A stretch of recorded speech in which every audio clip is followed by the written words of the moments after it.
High views. Sweet warning, sweet shock. ఎవరు? 30 years industry Prithvi ఎవరికి ఇచ్చాడు? అంబటి రాంబాబుకి. ఇది ఏంటి డిస్కస్ చేద్దాం. ఊహించిన షాక్ రోజాకి మన పృథ్వీ ఏమి ఇచ్చాడు డిస్కస్ చేద్దాం. ముందుగా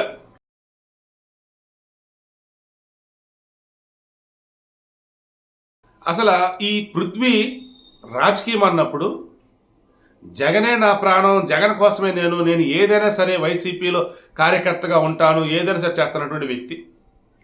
2019 ఎన్నికల సమయంలో అటు పవన్ కళ్యాణ్ ఏంటి, చంద్రబాబునేంటి, అసలు వాళ్ళు వీళ్ళని చూడాల, ఎవరిని పడితే వాళ్ళని ఏది పడితే అది అనేసాడు ఈ పృథ్వీ. తీరా జగన్ రెడ్డి గెలిచిన తర్వాత చాలామందికి ఆ పదవి ఈ పదవి ఇస్తూ ఉన్నారు కదా. అలా మనోడికి కూడా శ్రీ వెంకటేశ్వర భక్తి ఛానల్ ఎస్వీబీసీ చైర్మన్గా ఇచ్చారు.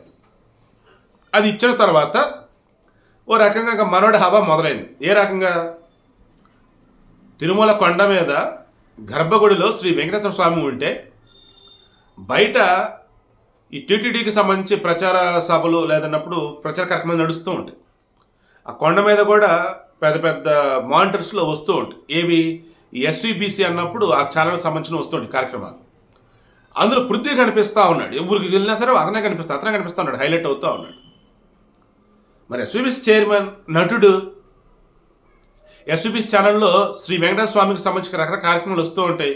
అందులో అతను వెంకటేశ్వర స్వామి కనిపిస్తూ ఉన్నాడు, భక్తుడు కాబట్టి, నటుడు కాబట్టి. ఇది కొంతమంది డైజెస్ట్ చేసుకోలేకపోయారు. అండ్ ఎస్వీబీసీకి సంబంధించేసి ఆ ఛానల్ తరఫున లేదంటే ఆ చైర్మన్ తరఫున ఈ టీటీడీకి సంబంధించేసినటువంటి కార్యక్రమాలు అవన్నీ ఇవన్నీ నడవటం కానీ, అండ్ తిరుమల శ్రీవారి యొక్క దర్శనం విషయంలో కానీ వాళ్ళకంటూ కొన్ని ఉంటాయి. ఏం చెప్పాలని, కొన్ని ఏముంటాయి, వాళ్ళకి కొన్ని బెనిఫిట్స్ అనేవి ఉంటాయి.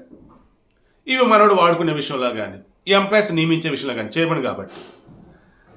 ఇలా ఇతను ఎదుగుతున్న విధానం అక్కడ ఉన్నటువంటి కొంతమందికి నచ్చల. సో మనోడు వీక్నెస్ ఏంటనేది గమనించారు, తెలిసింది. ఆడోళ్ళ వీక్నెస్ అతనికి ఉందా లేదన్నది అతనికి తెలియాలి.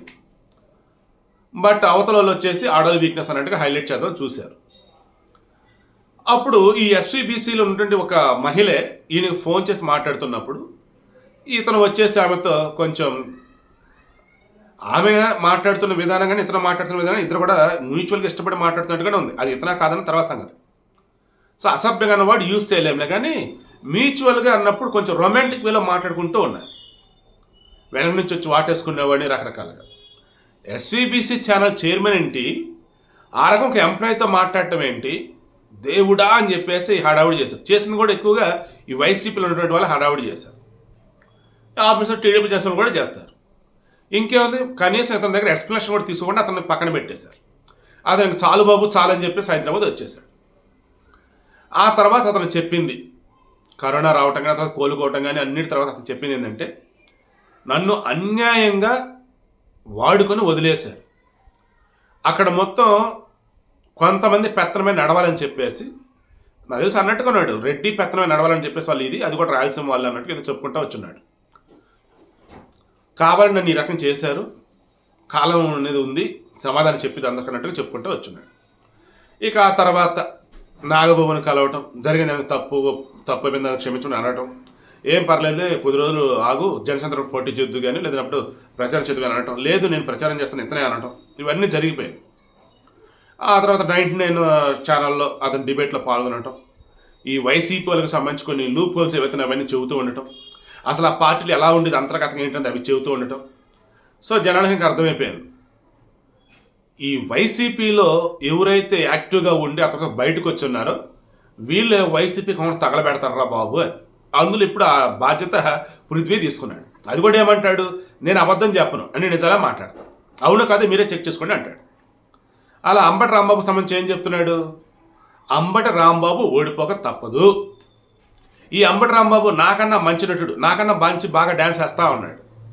ఇతను ఓడిపోయిన తర్వాత జబర్దస్త్ షోకి బాగా పనికి వస్తాడు. ఇది స్వీట్ షాక్ అన్నట్టు. జబర్దస్త్ షోకి పనికి వస్తాడు, స్వీట్గా ఉంది, ఓడిపోతాడు, షాక్. అంతకైతే అంబటి రాంబాబు ఎక్కడైతే పోటీ చేస్తున్నాడో అక్కడ నన్ను పోటీకి దించండి, జనసేన తరఫున నేను నించుంటా అంటున్నాడు. సత్తెనపల్లి సీటు టీడీపీకి సంబంధించి కన్నా లక్ష్మీనారాయణ.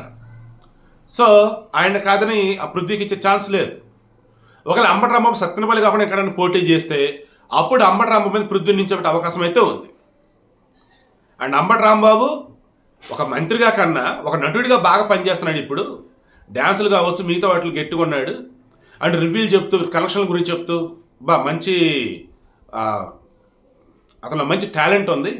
దాన్ని వాడుకోవాలంటే మరి ఇండస్ట్రీకి రావాల్సిందే, మిగతా అవేనివని ఎందుకులే, జబర్దస్త్ సత్యం సరిపోయిందని చెప్పేసి ఎటకారంగా అలా మాట్లాడేశాడు.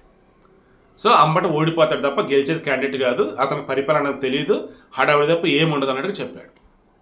కమింగ్ టు రోజా, ఆమె ఏం మాట్లాడుతుందో అసందర్భ వ్యాఖ్యలు అంటారు వాటిని, సందర్భం లేకుండా ఏవో మాట్లాడుతూ ఉండిద్ది. ఆమె మాట్లాడే మాటలని ఆ వైసీపీలో ఉన్నటువంటి నాయకులు కానీ మహిళలు కానీ వాళ్ళే పట్టించుకోరు. ఎందుకంటే ఆమె యొక్క మాటలకి క్రెడిబిలిటీ అన్నది లేదు. వాళ్ళ పార్టీలోనే రోజా మాటల క్రెడిబిలిటీ లేనప్పుడు ఇక జనాలకి ఏముండిద్దండి, ఆమె గెలవదండి అన్నట్టుగా అంటూ ఆమెకు టికెట్ కూడా ఎవరు అన్నట్టుగా చెప్పుకుంటూ వచ్చున్నాడు. పాప ఇది రోజాకి ఊహించిన షాక్. ఎందుకంటే ఆమె ఆల్రెడీ నగరంలో తిరుగుతూ ప్రజలతో మమేకమైపోతూ టికెట్ ఎవరా ఇస్తారన్న పాప కన్ఫ్యూజన్ ఆమె ఉండి మొన్న ఓపెన్గానే చెప్పింది, ఒకవేళ టికెట్ ఓపెన్ నేను అభ్యర్థి ఎవరు ఉంటే వాళ్ళ గెలుపుగా నేను కృషి చేస్తాను అంటూ టికెట్ మరలా నాకు ఇవ్వకుండా ఎలా ఉంటారు, నేను ప్రజల మనుషులు ప్రజలతోనే ఉంటూ ఉన్న, అహర్నిశలు ప్రజల దగ్గర ఉంటూ ఉన్నా, నాకే టికెట్ ఇస్తాను చెప్పేసి మళ్ళీ అలా అంటుంది. సో టికెట్ ఆమె కనుక ఇవ్వకపోతే ఖచ్చితంగా వైసీపీ కొంప అంటించేవాళ్ళని ఆమె కూడా ఉండే అవకాశం అయితే ఉండొచ్చు. ఒకవేళ వద్దులే మనకు మంత్రి పదవి ఇచ్చారు, ఒకనాడు అటు టీడీపీలో మనం గెలవలేకపోయినా మనల్ని ఐరన్ లెగ్ అని నానా రకాలుగా మాటలు పడ్డా, ఆ తర్వాత జగన్ టికెట్ ఇచ్చాడు మనం గెలిచాం ఇంక చాలులే అని చెప్పేసి ఆమెను కూడా ఇప్పుడు సైలెంట్ అవ్వచ్చు.